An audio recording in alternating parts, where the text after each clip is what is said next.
The penthouse was tomb silent, 40 floors above the city, curtains sealed against the daylight, the air thick with something Preston Cole couldn't name. Sweat. Medication. Surrender.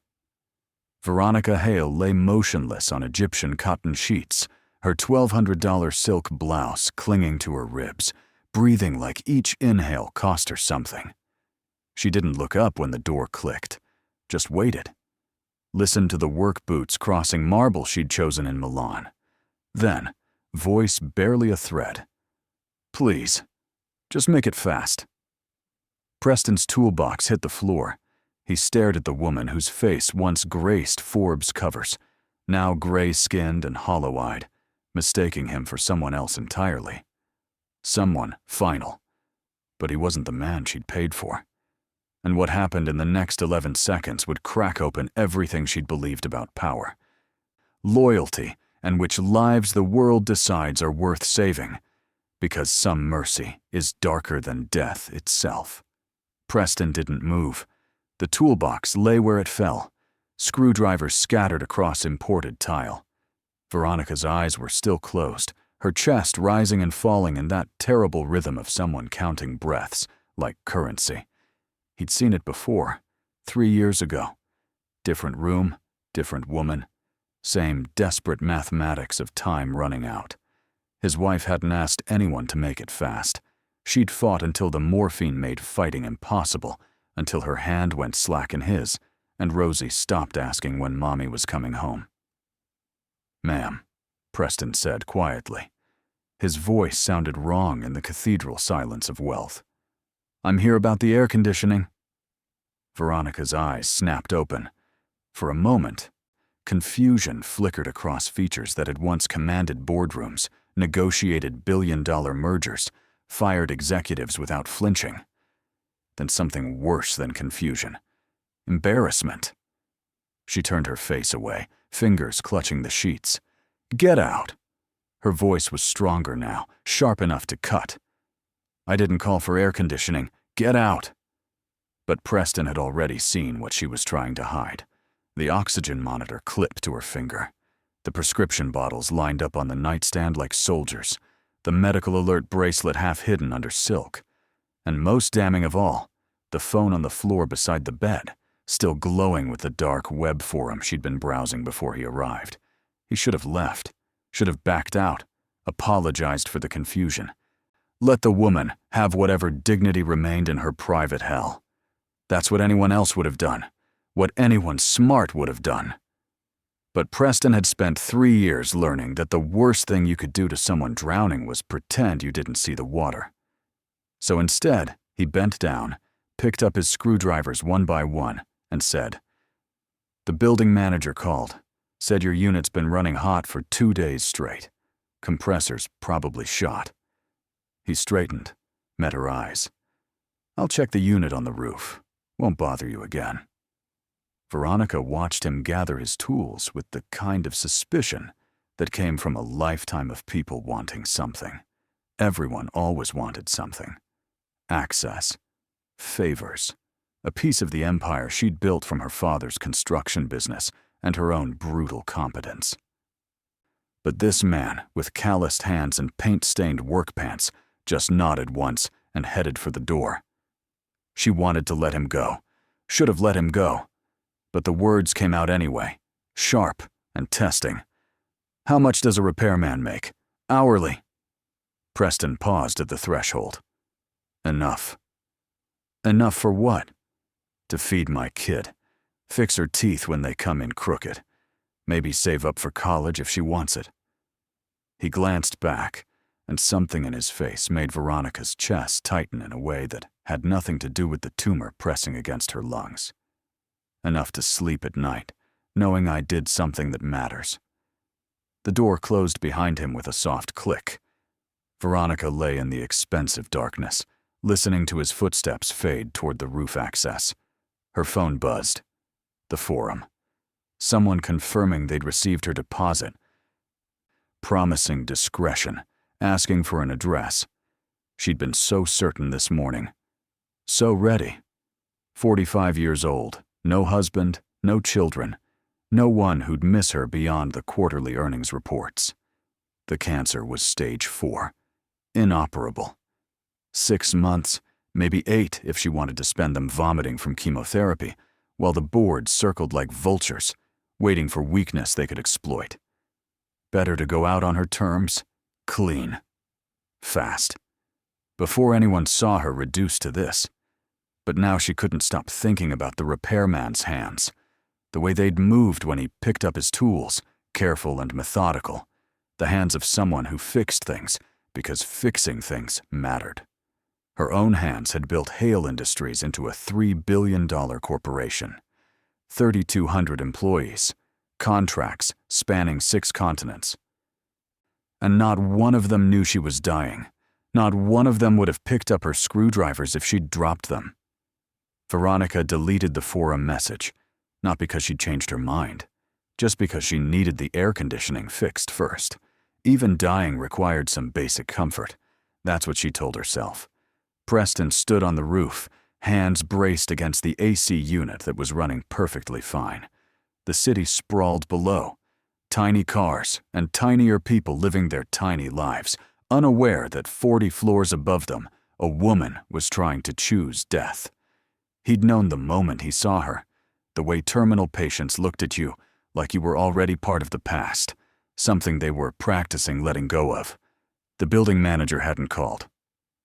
Preston had been doing a job 3 floors down when he'd heard the super mention the penthouse, mention Veronica Hale, mention how strange it was that she hadn't complained about anything in weeks when she usually called twice a day about some detail or another.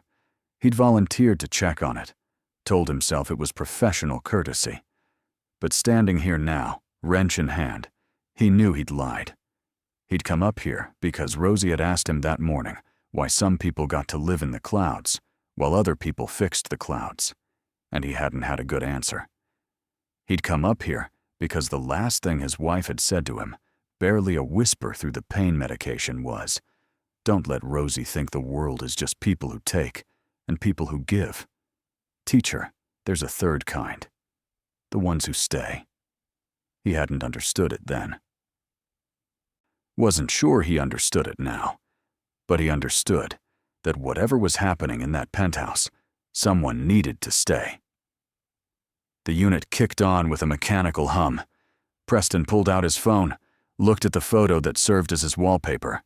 Rosie, 7 years old, missing both front teeth, grinning at the camera while holding up a drawing she'd made of their apartment. She'd colored it bigger than it was, added a backyard they didn't have, drawn a stick figure labeled Daddy's Friend, standing next to them, because she'd been asking lately why they never had anyone over for dinner, why it was always just the 2 of them. He'd told her they had each other, and that was enough. But the truth was he was terrified. Terrified that if he let anyone close, if he built something that looked like family again, death would come back to take that too. His phone buzzed. Text from the super. "Any luck with the Hale unit?" Preston typed back. "Compressor's failing. Need to order parts. Might take a few visits." He hit send before he could question why he was lying, why he was creating a reason to come back to a woman who clearly wanted to be left alone. Then he picked up his toolbox and headed back down the roof access, already knowing he'd regret this, already knowing he'd do it anyway. Veronica didn't answer when Preston knocked 3 days later. He stood in the hallway, toolbox at his feet, holding a bag that Rosie had insisted he bring. "Daddy, if someone's sick, you bring soup. That's what Mrs. Chen did when I had the flu." He'd tried to explain that this was different, that the woman in the penthouse wasn't someone they knew, wasn't someone who wanted help. But Rosie had already been ladling chicken broth into a container, her small hand steady and certain, and Preston hadn't had the heart to stop her. The door finally opened. Veronica looked worse, thinner. The silk blouse replaced by a cotton t-shirt that hung off her frame like she was a child playing dress-up in adult clothes. She stared at Preston, then at the bag in his hand, then back at his face. "I told you I didn't need your compressor," Preston interrupted. "Still waiting on the part. but I brought some temporary cooling packs. Help with the heat until I can do a proper fix." He held up the bag. "Also, my daughter made soup. She's 7. Doesn't really understand the concept of boundaries yet." Something shifted in Veronica's expression. Not softening exactly. More like a door opening a crack. Just enough to see what might be on the other side. "You told your daughter about me?" "Told her I met someone who was sick. She said sick people need soup." Preston shrugged. Tried to explain it was more complicated than that. But 7-year-olds have a way of making things simple. Veronica should have closed the door, should have called building security, filed a complaint, made it clear that she didn't need pity from a repairman and his child. But instead, she heard herself say, "What kind of soup?" "Chicken, with the little star noodles. She says they're good luck." Preston's mouth quirked. "I told her that's not really how luck works. She told me I don't know everything." Smart kid. Too smart sometimes. He held out the bag. "You don't have to eat it. Can throw it away the second I leave." "But she asked me to make sure you got it, so now you have." Veronica took the bag. It was warm in her hands, heavier than she expected. When was the last time someone had made her food? Not prepared by a chef, not ordered from a restaurant, but made, with hands and care and the specific intention that she should eat it. She couldn't remember. "Thank you," she said, and meant it. Preston nodded, started to turn away, then stopped. "The compressor part's going to take about 2 weeks. I'll need to check the unit every few days. Make sure it doesn't fail completely." He met her eyes. "If that's all right with you." Veronica knew what he was really asking, whether she'd still be here in 2 weeks, whether she planned to see this through to whatever end she'd been planning when he first walked in. She should have told him to mind his own business, should have made it clear that her life, her death, her choices were none of his concern. Instead, she found herself saying, "Tuesday and Friday mornings, before 10. I have calls after that." It was a lie. She didn't have calls anymore. Hadn't logged into her work email in 3 weeks. But saying it made her feel almost normal, like she was still the kind of person who had a schedule, who had obligations beyond deciding which day would be her last. Preston's face didn't change, but something in his eyes suggested he knew she was lying. Knew and didn't care. "Tuesday and Friday before 10, he repeated. Got it. The pattern established itself without either of them acknowledging it. Preston would arrive at 9:30, toolbox in hand, and spend 20 minutes on the roof doing things to an air conditioning unit that worked perfectly fine. Then he'd knock on Veronica's door, deliver whatever Rosie had made, or insisted he bring.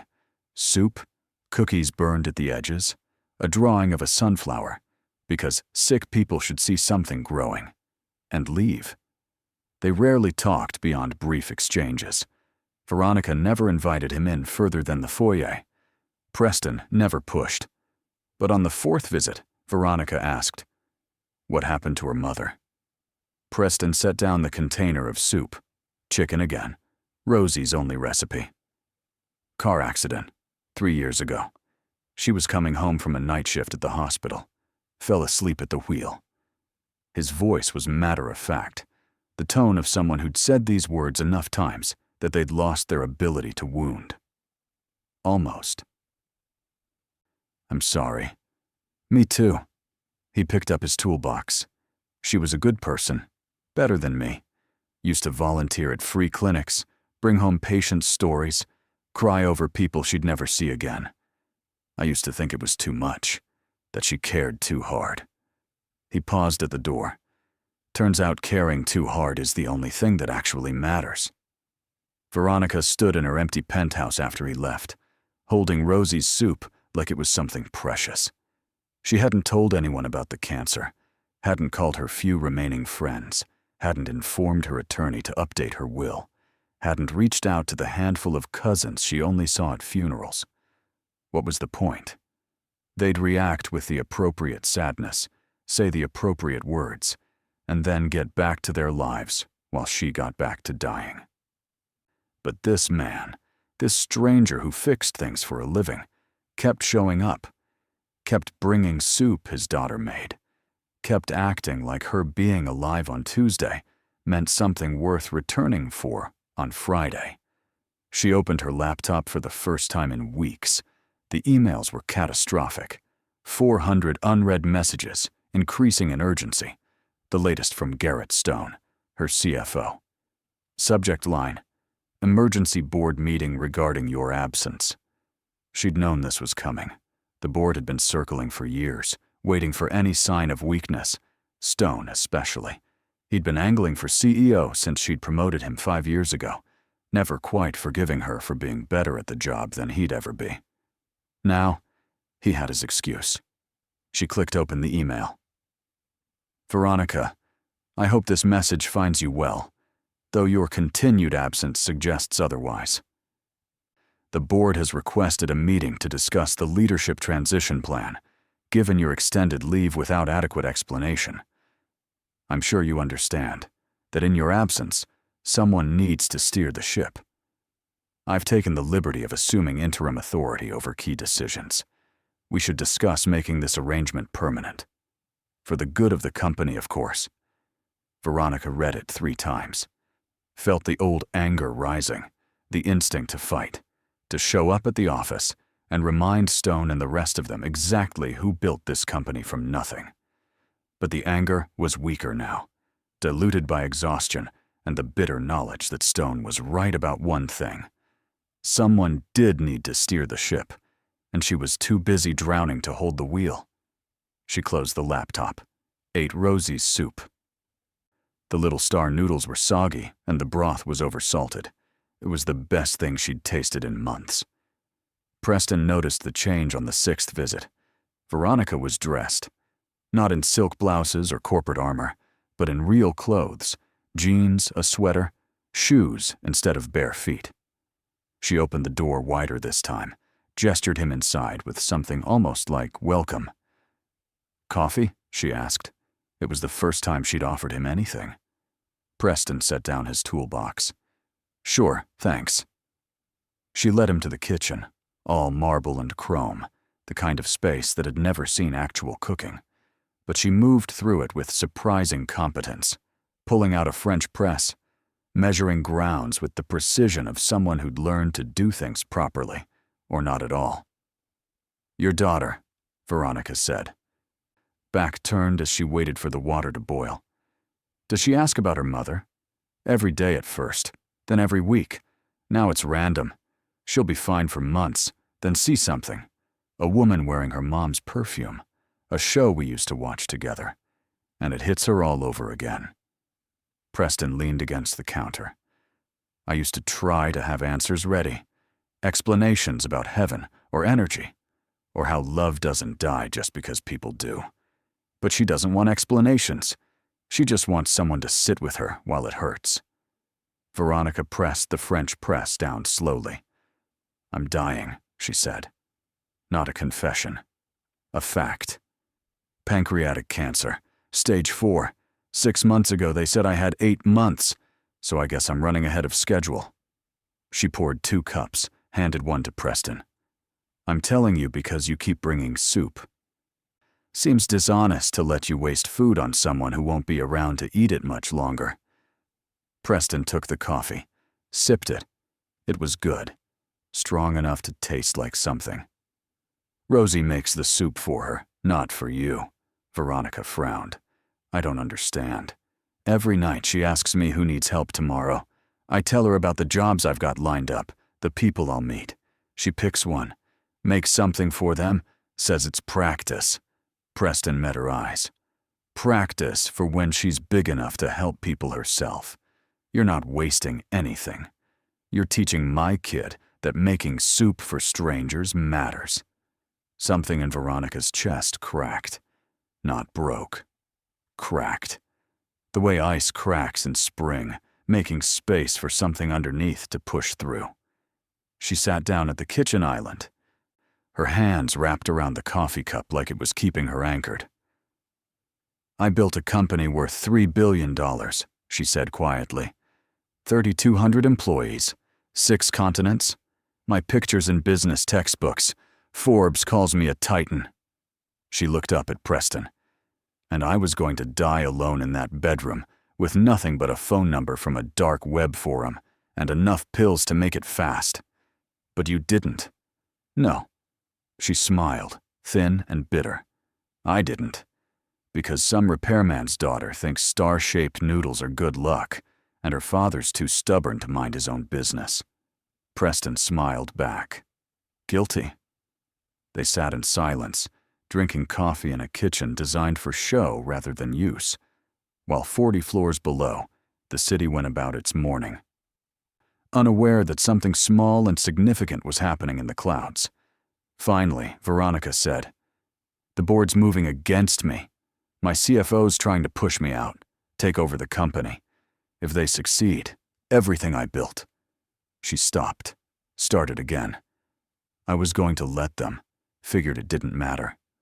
What's a legacy worth when you're dead? More than you think, Preston said. My wife used to say the only thing that survives us is what we taught other people to care about. Buildings fall down, companies get sold, money gets spent. But if you taught someone to give a damn, that outlasts everything. He finished his coffee. Your board's making a move because they think you're too weak to fight back. Seems like a bad assumption. Veronica laughed. It came out rusty, like machinery that hadn't been used in years. I'm dying, Preston. I can barely walk to the bathroom without getting winded. What exactly am I supposed to fight them with? Time, Preston said simply. You've got time. Maybe not years, but enough. Enough to decide who you want to be on the way out. The person who gave up, or the person who made them work for it. He stood, picked up his toolbox. Your call. But for what it's worth, Rosie's been drawing you into her pictures. Last night showed you in a cape. Said you looked like someone who fights bad guys. He headed for the door, then paused.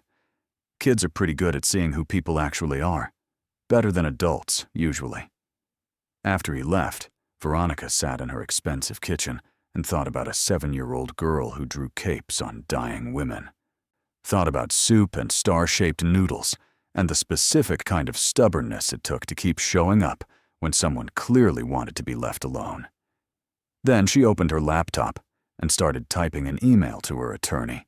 If Stone wanted a fight, he was about to get one. She might be dying, but she wasn't dead yet. The next visit, Preston found the door already open. Veronica was on the phone, pacing the penthouse in yoga pants and a Hale Industries t-shirt he suspected she'd had since the company's early days. Her voice was sharp, cutting through someone's excuses with surgical precision. I don't care what Garrett told you. I'm still CEO. Any decision over $50,000 requires my signature. If he's bypassing that, he's violating corporate bylaws.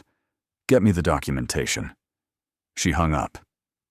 Noticed Preston standing in the doorway. Sorry. Should have warned you.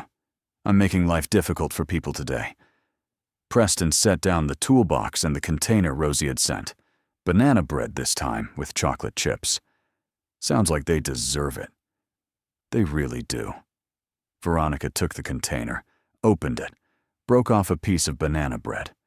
It was dry, and the chocolate chips were unevenly distributed, clearly the work of a 7-year-old baker. She ate it anyway. I have a question, and you can say no. Preston waited. I need help, Veronica said. Not with air conditioning, with my CFO. He's been embezzling. Small amounts at first, easy to hide in the quarterly reports. But I started digging yesterday, and the numbers don't match. He's been selling company assets, moving money offshore, building a case that I'm mentally incompetent so he can take over completely. She met Preston's eyes. I need proof, real proof, the kind that holds up in court. And I need someone he doesn't know exists to help me get it. Preston should have said no. Should have explained that he fixed air conditioners, not corporate conspiracies. That he had a kid to think about, and bills to pay, and no business getting involved in whatever war was happening in boardrooms and offshore accounts.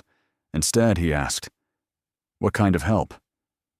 Stone has a private investigator on retainer. Follows me when I leave the building.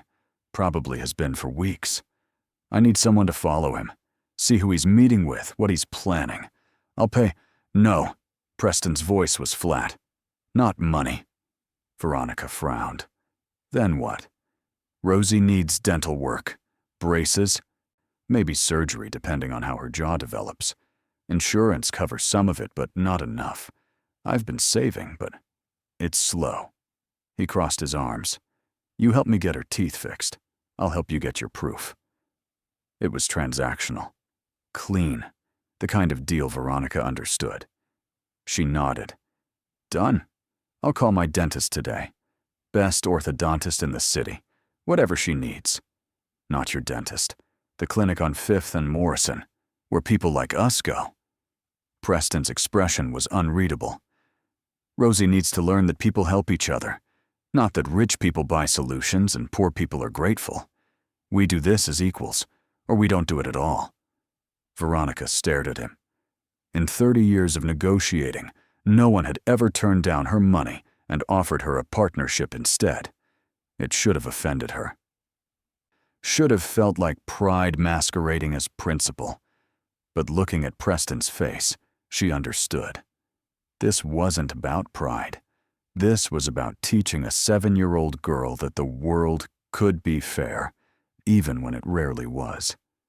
Equals, she agreed. I'll send you everything I have on Stone. Bank records, travel logs, emails. You figure out the pattern, find the proof. I'll handle the legal side once we have it. They shook on it. Preston's hand was rough with calluses, warm and solid. Veronica's was cold, the skin paper-thin, bones too prominent. But the grip was firm on both sides. The deal was made. What neither of them said out loud was that this was also an agreement to stay alive. That you didn't start a war if you planned to die before seeing it through. Preston left to pick up Rosie from school. Veronica spent the rest of the afternoon on the phone with her attorney, her accountant, and a private security firm that specialized in corporate investigations. If Stone wanted to play dirty, she'd remind him who taught him everything he knew. 2 weeks later, Preston sat in a rental car across from an expensive steakhouse, watching Garrett Stone have dinner with a man he'd identified as Harold Chen, CEO of Meridian Corp., Hale Industries' biggest competitor. His phone buzzed. Text from Veronica. Any luck? Preston took 3 photos as Stone passed Chen a manila folder across the table.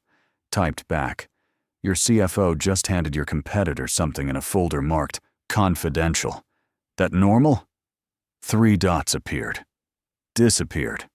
Appeared again. Then, get me a clear shot of that folder if you can. Preston had been doing this for 9 days now.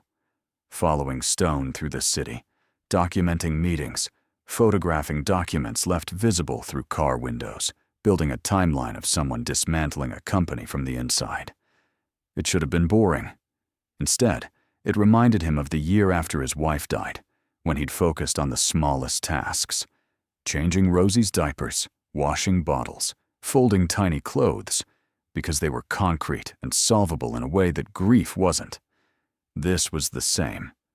Watching Stone was something he could do, something with clear objectives and measurable progress. Something that meant Veronica stayed alive long enough to finish it. He'd noticed her getting thinner, moving slower. The yoga pants replaced by loose sweatpants. The morning coffee sessions getting shorter as she tired more quickly. But her mind was sharp as ever, turning the scraps of information Preston brought back into a prosecution-worthy case. She'd brought in forensic accountants, hired a law firm that specialized in corporate malfeasance, built a coalition of board members who'd been suspicious of Stone's rapid promotion. The case was solid. They just needed one more piece. Proof that Stone wasn't just embezzling. Proof that he was actively sabotaging the company, selling secrets, ensuring Hale Industries would collapse so he could rebuild it under his control. Chen stood up from the table, shook Stone's hand, left the folder behind. Rookie mistake. Or arrogance. Preston waited until Stone went to the bathroom, then approached the table. "Excuse me, sir," he said to the waiter hovering nearby. "The gentleman at this table asked me to grab his folder, said he forgot something." The waiter barely glanced at him. "Sure, go ahead." Preston picked up the folder, walked out of the restaurant, and didn't breathe properly until he was 3 blocks away. Inside were contracts, sale agreements for Hale Industries assets, patents, client lists, everything Meridian would need to gut Hale Industries and absorb what remained. All signed by Garrett Stone, backdated to make it look like Veronica had approved them before she got sick. Preston called Veronica. She answered on the first ring. "Tell me you got it." "Got it. Everything. Contracts, signatures, the works. He's been selling you out piece by piece." Silence on the other end. Then, "Can you bring it to me tonight?" "I need to see it. Be there in 20 minutes." Veronica met him at the door. She was wearing a suit. Real clothes, tailored and professional, her hair pulled back, makeup covering the worst of the gray pallor. She looked like the woman from the Forbes covers. Almost. "You're going to the office," Preston said. It wasn't a question. "Emergency board meeting, tomorrow morning. I've called in every favor, threatened every fence-sitter, promised everything short of my firstborn." She took the folder from him, flipped through it quickly. Her hands were steady. "This is enough, more than enough. Stone's finished. You should rest tonight. Let the lawyers handle the presentation." "No." Veronica looked up, and there was something fierce in her eyes. Something Preston recognized from the mirror on the mornings he got up to feed Rosie, even though every cell in his body wanted to stay in bed and pretend the world could function without him. "I built this company. If it's going down, I'm going down with it. And if it's being saved, I'm damn well going to be there to see Stone's face when he realizes he lost." Preston wanted to argue, wanted to point out that she could barely stand for 10 minutes without getting winded, that pushing herself like this could kill her faster than the cancer would. But he understood. This wasn't about the company. This was about choosing how your story ended. "Okay," he said instead. "But you're not going alone." I know you don't need it. I'm offering anyway." He met her eyes. "Rosie asked if you were winning your fight with the bad guys. I told her I didn't know yet. I'd like to be able to tell her, yes." Veronica's expression softened. "Your daughter shouldn't be invested in my corporate drama.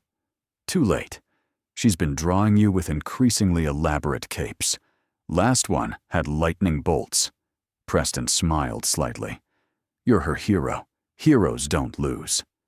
Something in Veronica broke then. Not the crack from before. A full break. The kind that lets light flood in through the gaps. "Okay," she whispered. "Okay, you can come." That night, Veronica couldn't sleep. She stood at the floor-to-ceiling windows of her penthouse, looking out at the city she'd conquered through sheer force of will and strategic brilliance. Tomorrow, she'd walk into that boardroom and fight for everything she'd built. She'd probably win. The evidence was overwhelming. Stone would be removed, possibly arrested. The company would survive. But she wouldn't. Not really. The cancer was winning its own war, slower than Stone's attempted coup, but more certain. She had months left, maybe less. And for the first time since her diagnosis, that felt like enough. She thought about Preston's wife, the woman who'd cared too hard. Thought about Rosie, who made soup for strangers and drew capes on dying CEOs. Thought about Preston himself, who'd chosen to stay when every rational impulse must have told him to walk away. They'd taught her something these past weeks, not about fighting or winning or building empires that lasted. They'd taught her about the specific courage it took to show up, to care when caring was inconvenient, to make soup when nothing else could be done. She pulled out her laptop and started typing an email to her attorney. New instructions for her will. New plans for what happened to Hale Industries after she died. The boardroom fell silent when Veronica walked in. She moved slowly, Preston a half-step behind, carrying her briefcase like he belonged there, and the assembled board members stared, with varying degrees of shock and discomfort. Garrett Stone sat at the head of the table, her chair, and had the audacity to smile. "Veronica, what a surprise. We'd heard you were too ill to attend." "You heard wrong." She took the chair to his right, gestured for Preston to set the briefcase down. "Shall we begin?" Stone's smile tightened. "Perhaps we should discuss this privately. I'm not sure who your companion is, but board meetings are confidential." "This is Preston Cole. He's been consulting for me on a security matter." Veronica opened the briefcase, pulled out the folder. "Specifically, investigating why our quarterly numbers don't match our actual assets. Why clients have been mysteriously moving to Meridian Corp. Why you've been spending company funds on private investigators and offshore accounts." The room went very still. Stone's face didn't change, but something shifted behind his eyes. "I have no idea what you're talking about. If there are discrepancies, we can review them with the accounting team." "We already did." Veronica slid the folder across the table. "Sale contracts, signed by you. Backdated to make it look like I authorized them before my illness. Very clever. Except you got sloppy in October. Signed a contract dated the 14th, but I was in the hospital that day. On record." With witnesses, Stone opened the folder, flipped through it. His face went pale. "Where did you get this? Does it matter?" Veronica leaned back in her chair, every inch the CEO who'd terrified competitors for 2 decades. "You've been dismantling my company piece by piece, selling it to Meridian for pennies on the dollar, and pocketing the difference. That's embezzlement, fraud, and breach of fiduciary duty. I've already filed complaints with the SEC and the district attorney. Your assets are frozen as of this morning." "You can't prove. I can prove all of it." She gestured to Preston. "Mr. Cole spent 2 weeks documenting your meetings, your transactions, your communications with Harold Chen.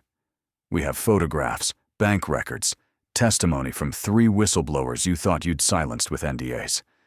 You're done, Garrett. The only question now is whether you resign quietly, or I make this public and destroy what's left of your reputation." Stone looked around the table, looked at the board members who wouldn't meet his eyes, at the attorneys who were already whispering among themselves, at Preston, standing quietly behind Veronica like a particularly solid shadow. Then he stood up. "This isn't over." "Yes," Veronica said calmly. "It is." He left without another word. The door closed behind him with a soft click that sounded like an ending. The board erupted into questions, demands for explanation, legal discussions about next steps, and damage control. Veronica answered them all with the precision of someone who'd spent their entire life being better prepared than everyone else in the room. But halfway through, her vision started to blur.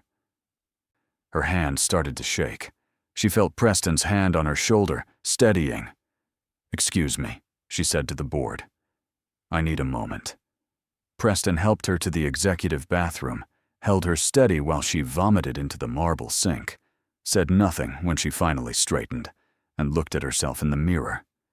She was gray, skeletal. The suit that had fit perfectly 6 months ago hung off her like a costume. "I'm dying," she said to her reflection. "I know," Preston replied, "but you're still here, and Stone isn't." Veronica laughed, thin and breathless.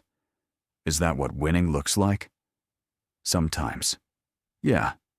She turned to face him. This man who fixed air conditioners and raised his daughter alone, and had somehow decided that a dying CEO was worth saving. "Thank you," she said. "For all of it. The soup, the investigation. For staying. Preston shook his head. You stayed. I just watched. The weeks that followed were a blur of legal proceedings, board restructuring, and carefully managed press releases. Stone was arrested. Meridian Corp faced its own investigation. Hale Industries survived, battered, but intact. Veronica stepped down as CEO, appointed a successor she trusted, and set up a foundation with the majority of her personal wealth. The Hale Foundation, focused on supporting single-parent households, particularly those dealing with medical crises. Preston tried to refuse when she offered him the director position. I fix air conditioners, he said. You're asking me to run a multi-million-dollar foundation. I'm not qualified. You're more qualified than anyone.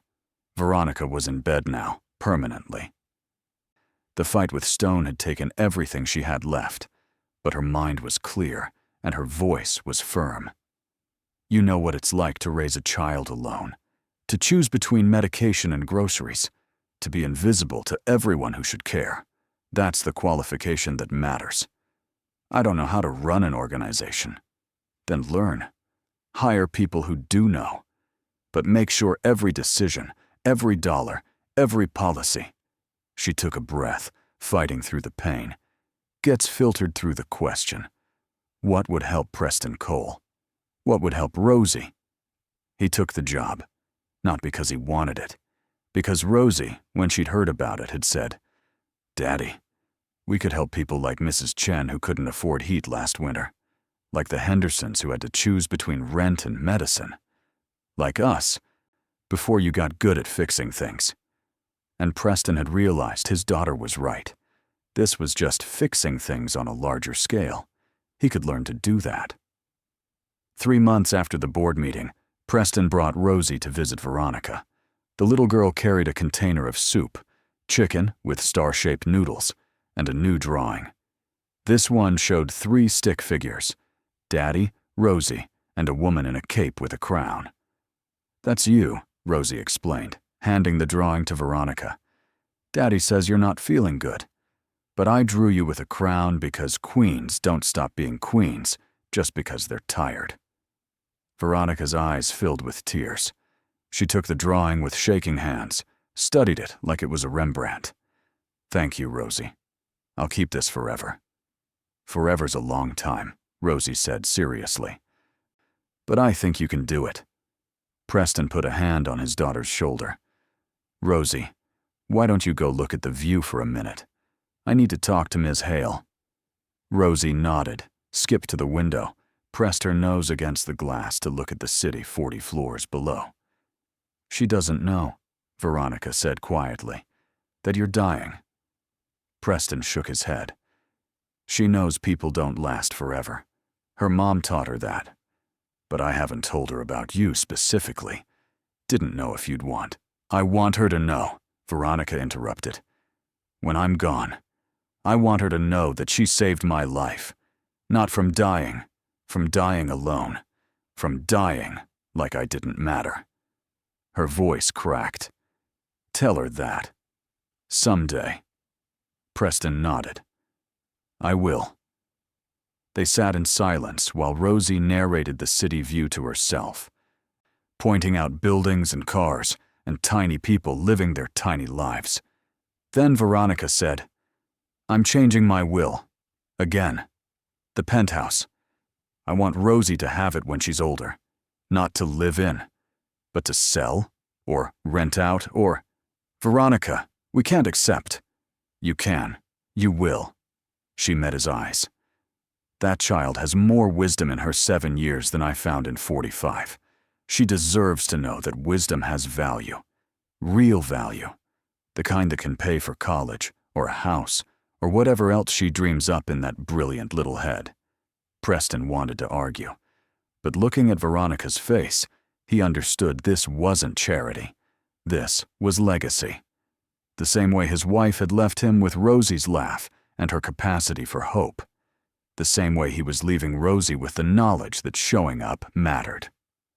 Veronica was leaving her with proof that even dying women could change the world if they just held on long enough to do it right. "Okay," he said. "Thank you." Veronica smiled. It was the first real smile Preston had seen from her, the kind that reached her eyes and made her look almost young again. "No, thank you. Both of you. For teaching a mean old CEO that soup and star-shaped noodles are what matters." "You're not mean," Rosie called from the window. "You're just scared. Daddy says scared people act mean sometimes. But you're not scary. You're nice." Out of the mouths of babes, Veronica laughed, then coughed, then laughed again through the pain. Preston helped her sip water, adjusted her pillows, did all the small, careful things he'd learned doing this for his wife. Things he'd hoped he'd never have to do again. Things he was somehow grateful to do one more time. Rosie came back to the bed, climbed up carefully, and snuggled against Veronica's side like it was the most natural thing in the world. "Can I stay for a little bit?" she asked. "I want to tell you about the book I'm reading. It's about a girl who saves a kingdom." "I'd like that," Veronica whispered. And for the next hour, while afternoon light turned golden against the windows and the city hummed far below, a 7-year-old girl told a dying CEO about fictional kingdoms and real bravery. Preston sat in the corner, watching his daughter teach one more person how to stay. Veronica Hale died on a Thursday morning in late spring. Preston got the call from her hospice nurse just after dropping Rosie at school. He stood in the parking lot, phone pressed to his ear, and felt the familiar weight of loss settle over his shoulders. Different from when his wife died. Softer somehow, because this time he'd been able to say goodbye. This time, death came as an ending rather than an interruption. The funeral was small. Veronica had specified that in her final wishes. No corporate memorial. No speeches from board members who'd barely known her. Just Preston, Rosie, a handful of employees who'd worked with her since the beginning, and her attorney reading a letter she'd written. "To anyone listening," the letter began, "I spent 45 years building something I thought would outlast me. A company. A legacy. A name that meant power. I was wrong about what matters. What matters is who you make soup for, who you show up for, who you teach to care." The letter went on, but Preston stopped listening. Rosie's hand was in his, small and warm, and she was crying quietly. Not for Veronica, exactly. For the idea of loss, for the reminder that people left even when you weren't ready. "Daddy," she whispered, "is Aunt Veronica with Mommy now?" "I don't know, baby. Maybe. I hope so. I think they'd be friends." Preston squeezed her hand. "Me too." After the service, the attorney pulled Preston aside, handed him an envelope marked, "For Preston and Rosie." Inside was a letter, written in Veronica's careful script. "Preston, thank you for teaching me that showing up is its own kind of heroism, for proving that wealth means nothing if you die surrounded by strangers, for bringing your daughter into my life and letting her draw me wearing capes I never earned. The foundation is yours now. Run it well. Run it like you raised Rosie, with the understanding that people need more than money. They need someone to notice them, to bring them soup, to stay. Rosie, when you're old enough to read this, I'll be long gone. But I wanted you to know that you saved my life, not with medicine or miracles, with star-shaped noodles and drawings and the kind of fearless love that adults forget how to feel. Never lose that. The world needs people who care too hard. Your mother was one. Your father is one. You will be one. That's the legacy that matters. The penthouse is yours someday. Do something good with it. Something your father would be proud of. I already know he will be." Preston folded the letter carefully, put it back in the envelope. Rosie was waiting by the car, holding the drawing she'd made of Veronica with the crown. "Can we go to the penthouse?" she asked. "I want to see her view one more time." Sure, baby, we can do that. They drove through the city in comfortable silence, the kind that came from years of being each other's primary person. At the building, the doorman recognized them now, waved them through with a sad smile. The elevator ride to the 40th floor felt longer than usual. Or maybe Preston was just dreading walking into that empty space, seeing all the places where Veronica had been and would never be again. But when they opened the door, the penthouse wasn't empty. The hospice nurse had left flowers. The housekeeper had cleaned everything until it sparkled. And on the kitchen island, someone had left a container. Preston opened it. Inside was soup, chicken with star-shaped noodles. A note attached. From the staff at Hale Industries. Thank you for teaching us what matters. We'll keep making soup. Rosie picked up the note, read it slowly. Daddy, other people know about the soup now. Yeah, they do. That's good. More people should make soup. She looked up at him with her mother's eyes and Veronica's wisdom. Can we start making extra for other people who need it? Preston pulled his daughter close, held her while they stood in the expensive kitchen of a woman who died learning the value of star-shaped noodles. Yeah, baby, we can do that. And they did. The foundation grew. The soup program became its signature initiative. And every time Preston hired someone new, every time he reviewed a grant proposal, every time he made a decision about who to help and how, he thought about a dying CEO who'd mistaken him for an angel of death and somehow found life instead. Years later, when Rosie was older and asked him about Veronica, Preston told her the truth, that sometimes the people who save you are the ones who need saving most, that showing up matters more than being qualified, that the world measures success in dollars and power, but real wealth is measured in who you make soup for and who makes soup for you. Rosie listened, then asked, Did you love her? Preston thought about it, about Tuesday and Friday mornings, about coffee in unused kitchens and investigations in rental cars, about watching someone choose to live when dying would have been easier. Not the way I loved your mom, he said finally, but yeah, I loved her. The way you love people who teach you how to be better. Good, Rosie said. Everyone should be loved like that. She was 14 now, already taller than her mother had been, already dreaming of medical school and ways to help people who fell through the cracks, already understanding what it meant to care too hard.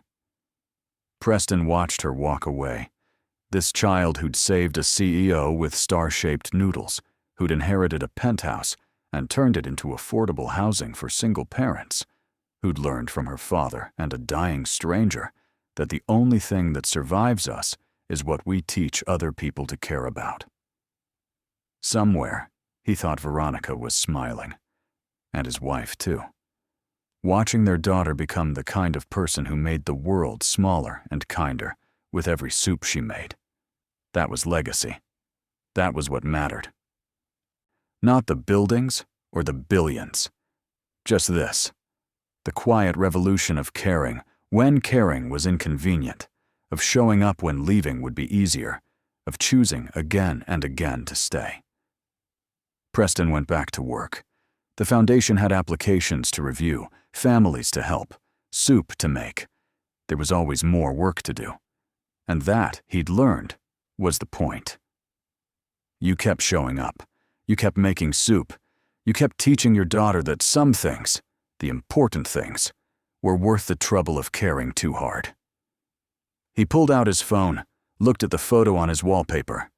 Rosie and Veronica, taken a week before she died, both of them grinning at the camera.